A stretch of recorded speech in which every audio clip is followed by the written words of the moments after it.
Hola a todos, este es su espacio El Buen Lector. Continuamos con Enseñanzas de Jesús. Hemos seleccionado su fascinante palabra que encontramos en Caballo de Troya 10, el día del relámpago. Información suministrada a JJ Benítez. Estos audios nos acercan a las charlas, las prédicas y frases que Jesús de Nazaret nos ofrece en cada uno de los libros Caballo de Troya. ¡Hey! Acomódate y disfrutemos juntos este audio resumen. Escuchemos lo sucedido con el mayor al regresar a su verdadero tiempo. Sin más, a lo que vinimos. A las 8 de la mañana del viernes 17 de agosto entraba en el despacho del ayudante del general Curtis en el hangar rojo. Sobre la mesa aparecían 5 grandes fotografías en color. Era un informe confidencial procedente del Pentágono. Allí reconocían que la cuna se hallaba a 92 metros, enterrada en el fango del lecho del Mar Muerto.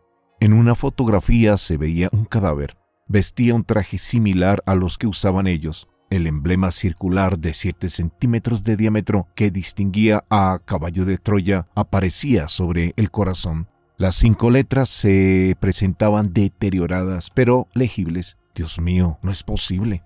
¿Ya ves? Parece que sí. Fin de la pesadilla. Eliseo murió, probablemente se ahogó, quizá murió en el impacto. ¿Eso qué importa? Murió. Le rendirán honores militares. ¿Cuándo ha aparecido? Hace una semana. Lleva un maletín anillado a la muñeca. El ayudante no logró aclarar las dudas del mayor. Curtis revisó las fotografías. 18 de agosto. Algo más allá continuaba de la siguiente forma. La luna aparecería a las 3,5 horas 33 minutos y 34 segundos. Ezequiel. Jasón sintió un pálpito. Allí se escondía algo. Repasaba las anomalías. Se trataba de coordenadas geográficas. Fue tal la emoción que la mente quedó encharcada. No pudo dar un paso. La bella intuición jamás traiciona ni se equivoca, como afirmaba el añorado maestro. Los supuestos errores no eran tales. Alguien deslizó anomalías en los diarios y con toda intención. Ese alguien era Eliseo, el ingeniero. Y siguió latiendo aquel pensamiento. Vive. El código que aparecía era: y cada error conduce a la luz. También el 7º. 100 atardeceres después de muerto vivirás lo no vivido. Será el día del relámpago. Y cada error conduce a la luz. También el 7º. 100 atardeceres después de muerto vivirás lo no vivido. Será el día del relámpago. 20 de agosto. El mayor revisaba las coordenadas. Curtis le dijo que estaría presente en la autopsia de ese cadáver. Debes quedarte aquí y seguir con lo tuyo. Jasón dijo que tenía dudas sobre el cadáver. Curtis adivinó sus intenciones y las dudas e invitó a que escribiera sobre una de las carpetas, la más cercana, y mientras procedía a escribir el código, leyó de reojo en la citada carpeta Alto Secreto, God. Vaya. Curtis luego dejó caer la carpeta. Algunos de los documentos contenidos en God medio escaparon de la carpeta. La vista de Jasón los recorrió con avidez. Uno era un mapa militar. Reconoció las islas del Caribe y el sur de la Florida. Este último aparecía circunscrito en un círculo rojo y leyó zona del doble impacto. En una esquina del mapa, alguien había escrito a mano: 29 de agosto 2027. Esta vez fue Jasón quien palideció. Como decía el maestro: quien tenga oídos, que oiga. Curtis sacó un papel y se lo hizo leer al mayor. Lee, pero recuerda, solo para tus ojos. El documento lucía el sello circular de la Presidencia de los Estados Unidos de Norteamérica, con el águila, las estrellas y la leyenda «Solo para los ojos del presidente». El documento, en 26 líneas, anunciaba a Nixon que el inicio de la Cuarta Guerra Árabe-Israelí sería el 6 de octubre 1973. Nombre clave de la operación militar: Relámpago. Y el código tronó en la memoria. Sería el día del relámpago. El código estaba casi resuelto. En el resto de la conversación, Curtis deseaba hablar de los diarios. Era otra de las razones de su llamada. Al parecer los había concluido y resumió así la experiencia. Fascinante. Sea o no sea cierto. Lo es, mi general. En los diarios cuento la verdad, al menos la que presencié y de la que he tenido conocimiento. ¿Crees en serio que Jesucristo fue así? Jesús de Nazaret, eso. El Jesús de los diarios, mi general, es más lógico y deseable que el que venden las iglesias. Si esos diarios ven la luz pública, dijo el general, y Eliseo no estuviera muerto, tu vida correría peligro. Por cierto, hablando de esa maldita nave, mañana a primera hora preséntate en el despacho de mi ayudante. Deberías encerrarte en el avispero hasta nueva orden y modificar los diarios. Cambiar los diarios en todo aquello que atenta contra los principios de la Santa Madre Iglesia, y en especial que lastime a la Santísima Virgen. Jasón pensó, si me niego estoy muerto. Esos diarios nunca verán la luz. No tienes por qué preocuparte. Además, si los diarios fueran publicados te crucificarían. Yo no soy el protagonista. Es igual, quien se atreva a sacarlos a la luz será crucificado. Cuando concluyas las reformas, volveré a leerlos. ¿Y el maestro ha leído los diarios? ¿Has hablado del general Curtis al Salvador? Así que el maestro construyó un barco en las colinas de Beit, y la tal Rebeca se enamoró de él, y Juan era un soberbio. A Johanán le metieron el pene en la boca. El mayor le interrumpió. No son licencias literarias, nunca miento, mi general. Ahora, dijo Curtis, háblame de la muerte. Sé que era un tema de especial interés para Eliseo. Lo era y lo es. Todo, o casi todo, está en los diarios. Según él, tras la muerte despiertas a la realidad. La muerte es un dulce sueño. Te duermes y de pronto despiertas en un lugar que no conoces. ¿Y sabes que estás muerto? Al principio no. Ellos te lo hacen comprender. ¿Ellos? Digamos que los ángeles, aunque no son tales. ¿Y quién me juzga? Nadie. No se muere para ser juzgado. Pero la Santa Madre Iglesia dice, nadie juzga a nadie. En los mundos mat se ingresa para otros menesteres. Sí, el invento de Eliseo, bendito invento, debería ser enseñado en las escuelas. El infierno, ese lugar no existe, y tampoco el purgatorio o el limbo. Son inventos humanos para meter miedo y esclavizar. El Padre Azul no necesita venganza. El amor no la utiliza. Después de la muerte, mi general, hay vida, conocimiento, hay aventura, amor, no tiempo, sorpresas, hermandad espiritual, asombro infinito, gratitud y bellinte. Verás a su debido tiempo a Jesús, aunque allí no podemos hablar de tiempo en sentido convencional. Recuerda, es la realidad. Pero la Santa Madre Iglesia dice que veré a Dios nada más morir, si he sido bueno. No es eso, Curtis, no es eso. No estamos preparados para ver al Padre Azul cara a cara, de la misma manera que no debemos aproximarnos al sol. ¿Y Estrella estará a mi lado? ¿Quién sabe?, pensó Jasón. Ella es más lista que tú, pero tiró por un camino menos comprometido. Eso no importa, Curtis. La felicidad no es asunto de uno o de dos, sino de todos. ¿Te lo dijo él? Así es. No recuerdo haberlo leído en los diarios. Tú te guardas cosas. Pero no me las llevaré a la tumba, mi general. Serás feliz, hagas lo que hagas y pienses lo que pienses. Tenemos que desaprender, mi general. El Padre Azul no es lo que venden. El Padre es nuestro navegante. El número 1 no es lo que crees, es el todo, elevado a la enésima potencia. Ya te has salvado, dispones de un alma inmortal. Esto, la vida, es un asomarse a la imperfección. Después continuarás la aventura y volarás hacia él más que un supersónico. Disfruta de lo que tienes porque tras la muerte todo será distinto. Al día siguiente, 21 de agosto, Curtis volaría a Washington. Allí se reuniría con los sayones del Pentágono.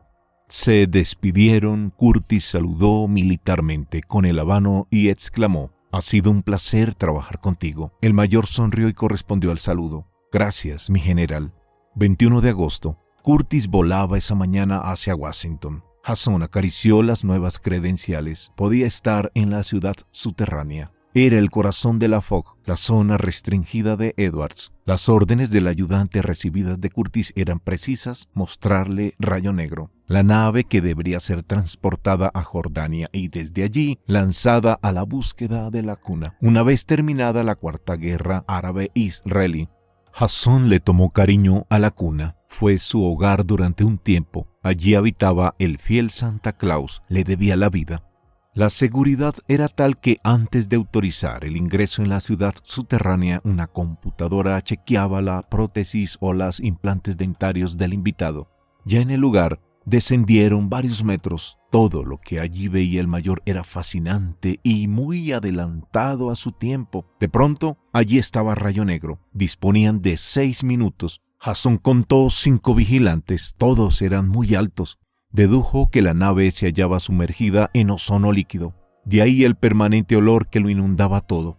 ¿Qué era Rayo Negro? ¿Qué contenía la esfera? Sinceramente sintió miedo. Rayo Negro no le gustó. No localizó ventanillas, ni motores, ni sistemas de propulsión que él reconociera.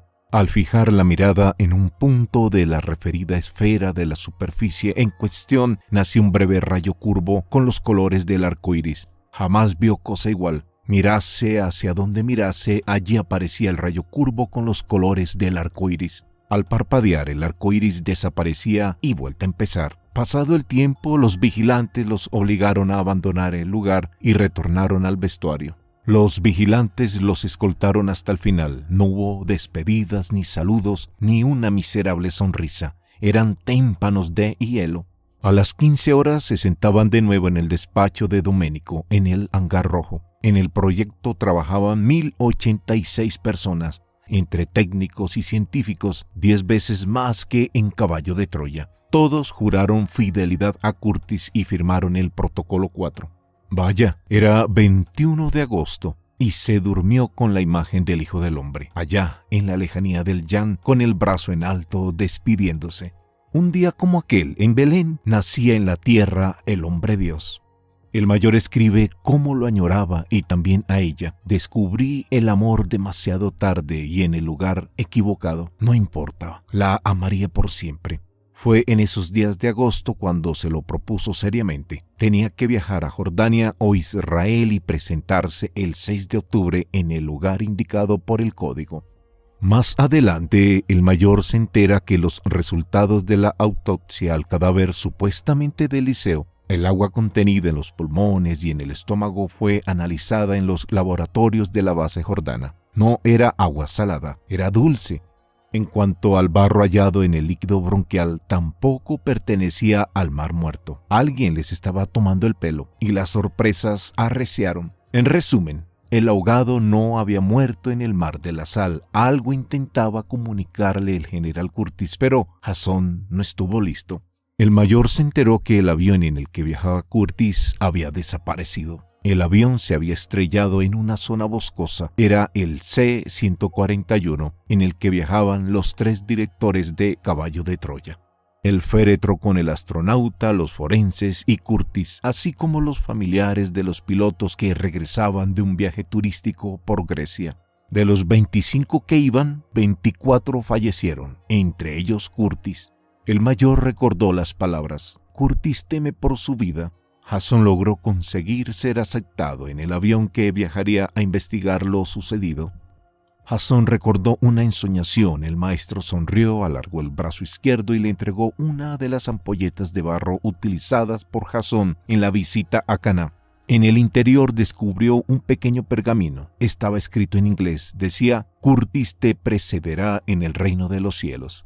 Isaías 29:8. Dios santo, era la fecha en la que había muerto el general. El 1 de septiembre, sábado, a las 7 de la mañana, hora local, aterrizaron en la base aérea de Torrejón de Ardoz, a poco más de 10 kilómetros al este de Madrid. Jasón se presentó en la habitación 109 del hospital militar. Allí encontró al teniente y navegante William, único superviviente del accidente aéreo. Conforme fueron hablando, William se sinceró en un primer momento. Pensó que era otro de los oficiales que lo acusaban a todas horas. Estaba harto. En 2 días lo habían interrogado 30 veces. El joven fue diciendo: en esos momentos sentimos cómo el aparato se estremecía. Escuchamos un ruido en la parte de atrás del avión. Fue como una explosión. El C-141 vibró y caímos. Nos precipitamos contra el terreno. El golpe fue muy violento. Ya en tierra lo ayudaron a salir. Antes de la explosión todo funcionó correctamente. No hubo aviso de nada. Tras el choque, los restos del avión quedaron diseminados en un radio superior a 1 kilómetro.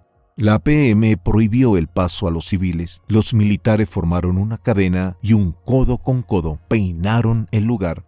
Se llevaron hasta el último vestigio del desastre. La PM hizo un buen trabajo. Extraño silencio gobernaba el lugar. El lunes 3, Jason no se movió de la base. Los muertos no precisan vigilancia. El espectáculo era desolador. Los cuerpos, mejor dicho, lo que quedaba de ellos, aparecían troceados y carbonizados. Algo no encajaba. Faltaban 39 piernas y 38 pies. Aquello no era normal. La orden fue recoger los cuerpos, no importaba mezclarlos. Jason pudo revisar lo que quedaba de la nave. ¿Fue el C-141 ametrallado desde el aire? ¿Quizá desde tierra? 5 de septiembre.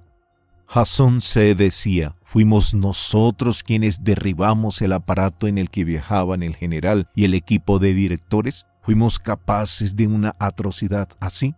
Cosas peores hemos hecho. Aquello no fue un accidente, por supuesto. Y Jason dibujó un plan. No olvidaba la cita en el Mar Muerto, 6 de octubre. Al aterrizar de nuevo, el mayor vio a la esposa de Curtis y sus hijos. Tampoco hubo música u honores militares. Uno de los hijos le expresó el agradecimiento de la familia por haber acudido al lugar del siniestro y por acompañar los restos de su padre. Jason se enteró que el nuevo jefe del proyecto quería ponerse en contacto con él. 7 de septiembre. Jason se presentó en el Pentágono. Los cabellos blancos de su aspecto de anciano provocaron desconfianzas. El mayor fue paciente y sonrió a todo el mundo. El Pentágono, como la CIA, es el lugar de Norteamérica con mayor número de espías por metro cuadrado. El Pentágono no solo es un nido de ratas hambrientas de poder, sino, sobre todo, el auténtico cerebro bursátil del planeta. El general Haig lo esperaba. Haig era frío y práctico, sobre todo práctico. Nadie sabía si tenía corazón. Él ocupaba el puesto de Curtis ahora y tenía planes para el mayor. ¿Sabe que el doctor Kissinger está muy interesado en recuperar lo que es nuestro? Me refiero a la nave que usted pilotó, una nave que es nuestra y que puede caer en manos de los rusos. Sé que usted es clave en esa operación. ¿Conoce Rayo Negro? Nadie mejor que usted para dirigir la operación de rescate. Usted ha estado allí y conoce al traidor, su copiloto. Sabrá cómo convencerlo para que regrese a casa. Lo repetiré una sola vez. ¿Aceptaría capitanear Rayo Negro? Piénselo, dispone de tiempo. Se aproxima una guerra. Rayo Negro será enviado cuando termine el conflicto entre árabes y judíos. A primeros de diciembre deberá presentarse aquí. Si acepta, las órdenes estarán listas. ¿Qué obtendré a cambio? En esta vida lo primero es el honor. Después está la patria. Después, Dios. Esto será para usted si acepta mandar Rayo Negro. Era un documento altamente secreto. En él se establecía su licencia definitiva con el grado de coronel y una compensación especial de $2 millones en concepto de daños físicos y mentales. El mayor sintió pena por sí mismo. Su vida solo valía $2 millones. El general se puso de pie y le dijo: prepárese para la guerra. 8 de septiembre. La ceremonia fúnebre por el general Curtis fue breve y emotiva. Lástima que el ataúd no contuviera sus restos. Estrella y sus hijos estaban presentes. Doménico lloraba desconsoladamente. Estrella permaneció frente a la tumba. De regreso hacia los automóviles, Estrella le retuvo unos instantes. Le dijo al mayor que quería verle. ¿Conoces el Hotel Florencia en San Francisco? Ya en el lugar ella se presentó media hora antes. Iba con el hijo. Estrella no aclaró las preguntas y se dirigió al bar. ¿Entonces han podido seguirte? Sí, es posible, pero estamos corriendo un gran riesgo. Antes de partir hacia Jordania, el general me hizo prometer algo y tuve que jurar que lo cumpliría. Si le ocurría algo irreparable, yo debería entregarte esta maldita maleta. ¿Qué contiene? No lo sé y no quiero saberlo. He cumplido mi parte.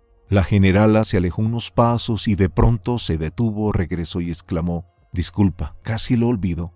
Abrió el bolso, sacó un pequeño envoltorio y lo puso en las manos de Jason. Esto es también para ti, de parte del general. Mamá e hijo se alejaron presurosos.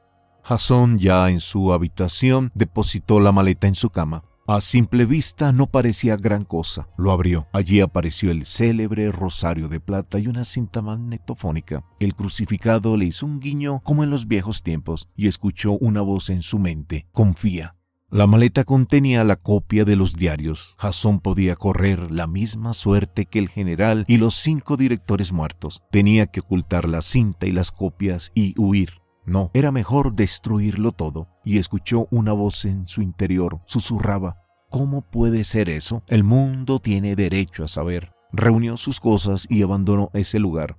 Abordó el vehículo, sintió un escalofrío. Era la primera vez que la intuición le tocaba. Entonces le susurró al oído: no destruyas nada. Esa noche del martes 11 de septiembre de 1973 ingresó en el pabellón de oficiales de Edward cuando todo el mundo dormía y se dispuso a descansar. Bástele a cada día su afán, repetía el Galileo. Al día siguiente, miércoles, Domenico le dio la noticia: los cadáveres del C-141 están siendo repatriados. Uno de esos cuerpos es el de Eliseo. ¿Eliseo? Asintió y le mostró la comunicación procedente del Pentágono. Había sido inhumado en Arlington en la mañana del 11 de septiembre. Domenico redondeó. Acudió la familia cuando se encontró con Joco. Al entregarle las llaves de su cabaña en Hawái, manifestó: no soy cristiano. Algún día deberías hablarme de él. Me lo debes. Joco prudentemente le hizo un pequeño y rústico plano. Al llegar, Jasón se dirigió al norte de la isla. La cabaña consistía en una sola habitación, sin luz, sin agua y sostenida malamente sobre maderos carcomidos. En otro momento, Jasón notó que alguien había entrado en la cabaña. Todo se hallaba en su sitio. Aparentemente no faltaba nada. Entre el teclado aparece un sobre idéntico a los recibidos en otras ocasiones. Maldita sea, alguien me está siguiendo, dijo. Tenía un escrito: la Biblia triunfará. Jasón pensó: ¿corría peligro? ¿Corrían peligro los diarios? Y actuó naturalmente. Su estancia en Hawái tocaba a su fin. El mayor regresó al continente. El plan Bella 1 había funcionado. No salió en donde estaba. Faltaba la elaboración de un código que debiera entregar al periodista finalmente seleccionado.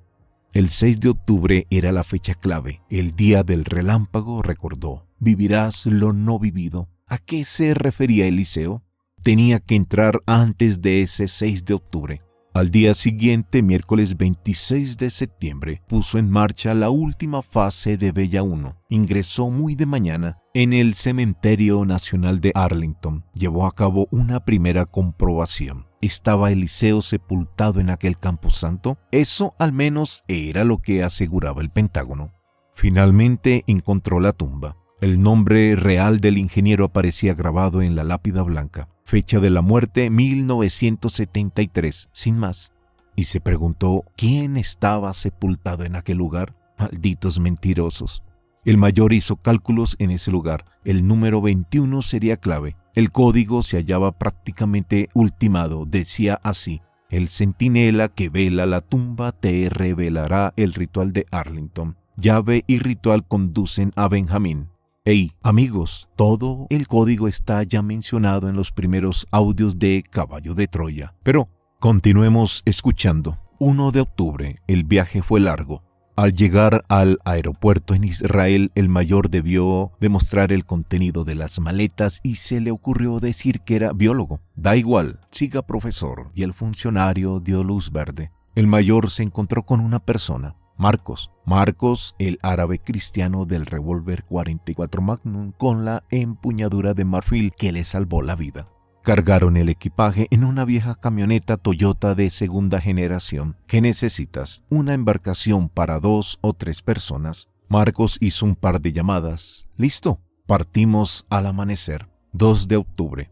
Partieron hacia Jordania. ¿Quieres que me quede contigo?, preguntó súbitamente el guía. Jasón fue rápido y contundente. Es importante que regreses a Belén esta noche. La maleta, alguien acudirá a buscarla en mi nombre. El árabe se encogió. Confía. Faltaban 4 días.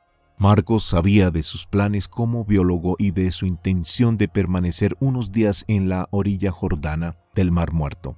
Nunca le planteó quién era en realidad ni por qué estaba allí. Él tampoco preguntó.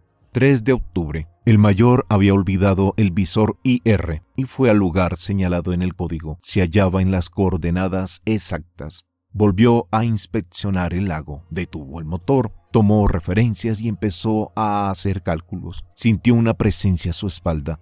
Sintió cómo le observaba. Los pelos se erizaron. Se dio vuelta, pero allí no había nada ni nadie. Regresó a la playa de piedra. Esa noche cenó estofado de buey en vinagre y frío. No deseaba encender fuego y se durmió abrazado a una estrella. Tenía que confiar. 4 de octubre. Estaba cerca, muy cerca de la playa de piedra. Podía echar un vistazo. Disponía del instrumental necesario. Dispuso de un robot de pequeñas dimensiones y grandes prestaciones. Estaba capacitado para moverse en aguas turbias o de difícil acceso. Era pequeño y lindo, como un bebé. El manejo era simple. Lo hizo descender varios metros. En el fondo encontró supuestos restos de la cuna. ¿Se había despedazado al chocar con las aguas? Eliseo probablemente estaba muerto. 5 de octubre. Llevó de nuevo al robot. Estando en aquellas aguas, se malogró. Escuchó un ruido a sus espaldas. La barquilla se estremeció. De pronto sintió otra sacudida. La barca navegaba. Lo hacía despacio, pero navegaba. Se dirigía al oeste, al centro del lago. El cable del robot se hallaba tenso. Algo tiraba de él. Algo arrastraba la barca. ¿Era un animal? Imposible. En aquel mar no había vida, salvo algunas bacterias. Lo que fuera tiraba con firmeza y con suavidad. Parecía no querer lastimar la nave. Jasón perdió la noción del tiempo. No supo si gritar, llorar o arrojarse por la borda. Pero súbitamente el cable aflojó y la embarcación aminoró la marcha. Recogió el cable. Algo había cortado la punta. Notó algo raro en la boya. No era una boya. Lo parecía, pero no. Le resultó familiar. La sacó del agua y al examinarla entendió. Luego vio otra boya. Eran gemelas. Se trataba de 2 de las 12 baterías o acumuladores que guardaban en la cuna. ¿Cómo llegaron a la superficie? En ellas había escrito unas palabras. Era él. Estaba en el lago.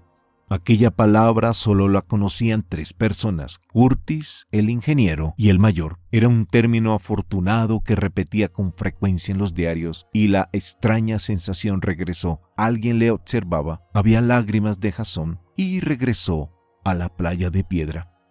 6 de octubre. Eran las 16:30. Sí, había llegado el momento, el gran momento. Saltó al interior de la sin nombre, así la llamaban, y puso rumbo al punto rojo. La sin nombre necesitó 40 minutos para alcanzar el punto rojo.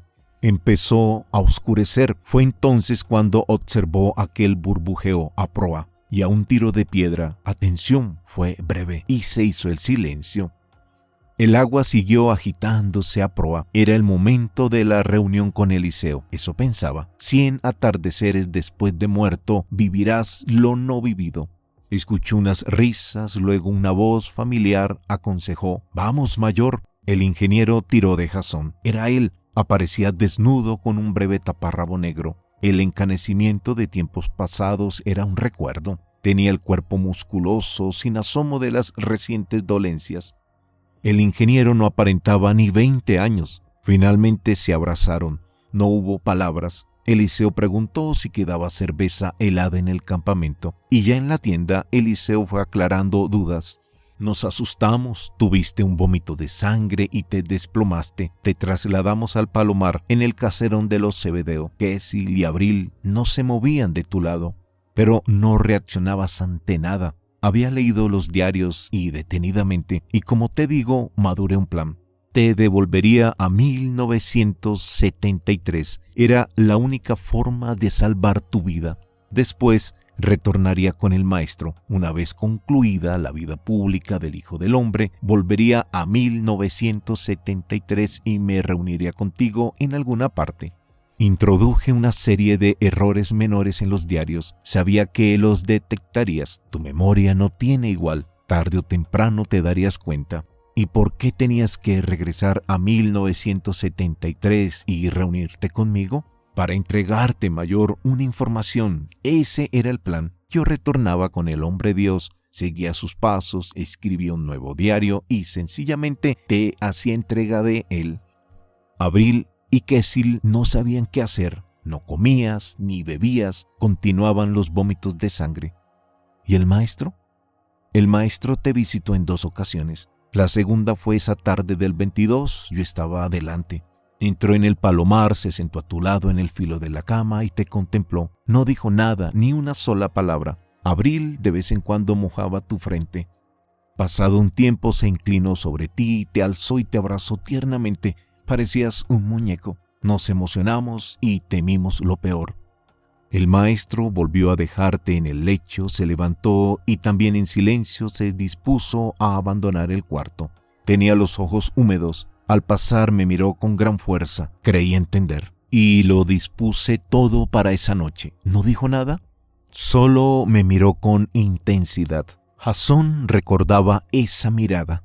Contraté un carro, como otras veces. Cecil me acompañó. Abril lloraba. Eliseo hizo una pausa y fue sincero. Por cierto, esa mujer está muy enamorada de ti. Cecil se empeñó en viajar en el carro. Se dispuso a acompañarme a lo alto del Rabit. No me dejaría solo contigo en mitad de la oscuridad. No hubo forma de convencerlo. Y al llegar a la zona muerta, cerca del manzano de Sodoma, hice un último intento para que diera media vuelta y regresara a Saidán. Preguntó por qué, me desarmó. No podía decir la verdad, y tú lo sabes. No tuve más remedio que golpearle, pobre amigo. ¿Supo Cecil de la existencia de la nave? ¿Llegó a verla? Cuando retorné a la época del maestro en enero de ese año 28, tuve la sensación de que Cecil lo sabía todo. Lo que más guerra me dio fue el traje de astronauta. Necesité 1 hora para enfundarte en él.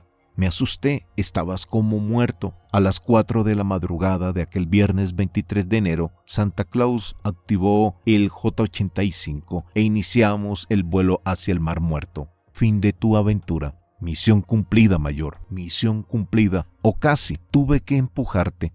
Eliseo tenía una cajita azul. Supuso que con ella vigilaba a la cuna. Jasón dijo, nunca la vi en la cuna. Hay cosas que no conoces, mayor. ¿Dónde estábamos? Decías que me empujaste. Ah, sí.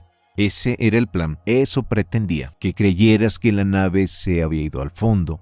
Al llegar a 325 metros de profundidad, Santa Claus procedió a la siguiente fase del engaño, los acumuladores. ¿Y si hubiera fallado el cinturón gravitatorio? Dios mío, te la jugaste. El ingeniero se mantuvo serio. No, mayor. En la vida siempre debe haber un plan B, y yo lo tenía. Permaneció mudo unos segundos y añadió, ¿sabes qué opinaba el hombre Dios sobre la muerte? Él decía que la muerte es un plan B. Mensaje recibido. El mayor le habló de Rayo Negro, de lo programado por Kissinger y por el general Haig. Escuchó serio y replicó, también lo sé. El sistema Santa Claus y yo observamos tus movimientos. El viento y las corrientes, como suponíamos, te empujaron hacia el lado jordano. Cuando comprobamos que los beduinos se habían hecho cargo de ti, llevé la nave al centro del lago. Nos sumergimos a 100 metros y Santa Claus llevó a cabo una nueva inversión de masa. ¿Regresaste al tiempo del maestro? Afirmativo. ¿A qué momento? Al lunes 26 de enero del referido año 28 de nuestra era. Me convertí en su sombra durante 2 años largos. Dios mío, cuéntame. Guardó silencio y de la cajita azul le dio algo al mayor. Era un DR, un lector de sueños. Todo está aquí. Solo tienes que desencriptarlo. Ya sabes cómo hacerlo. Los diarios no deben perderse. ¿Qué fue del maestro? ¿Qué pasó con Ruth? Todo está ahí, mayor. Es más emocionante que lo leas. El mundo tiene derecho a saber la verdad. No escondas los diarios. Escribe, hermano, escribe. 1 hora antes del amanecer, Jasón lo trasladó al punto rojo. Antes de lanzarse al agua, exclamó «Lejain» y desapareció en la noche. El encuentro con Eliseo modificó sus planes. Debía retornar a la base de Edwards. El diario de Eliseo, así lo bautizó, tenía prioridad sobre todo lo demás. Al día siguiente, miércoles 10 de octubre, tras telefonear a Marcos, retornó a la ciudad de Belén. El guía bendecía y bendecía al buen Dios. Todos le creían muerto. Después, según lo planeado, dividió los diarios en dos partes. Una regresaría a Estados Unidos con él. La segunda y más voluminosa se quedó en Israel. A finales de noviembre de 1973, faltando unas horas para el viaje a Estados Unidos, entregó la maleta marrón con los diarios al guía Marcos y comentó: «Alguien pasará a buscarla, no sé quién ni cuándo». El hombre no preguntó, se limitó a guardarla. Jasón sabía que estaba en las mejores manos. Después, con lágrimas en los ojos, se despidieron. Al ultimar los diarios en la casa de Marcos, Jasón escribió: «¿Qué me reserva el destino? ¿Debo aceptar la oferta del general Hay? ¿Debo participar en Rayo Negro? Y lo más importante, intuyo el contenido del DR, pero ardo en deseos de leer ese diario. Sé que viviré lo no vivido». En Abba, siendo las 12 horas del 12 de julio de 2012, según la Iglesia Católica, el día de Jasón. Hey, amigos, este ha sido el resumen final de Enseñanzas de Jesús. Hemos seleccionado su fascinante palabra y lo vivido por el mayor al regresar a su verdadero tiempo que encontramos en Caballo de Troya 10, el día del relámpago. Ten siempre presente que cuando tú lees o escuchas el audio de un libro, por sus palabras y sus líneas, ya no serás la misma persona. Nos encontraremos en otro audio resumen. Un gran abrazo para ti. Hey, de corazón, bendiciones.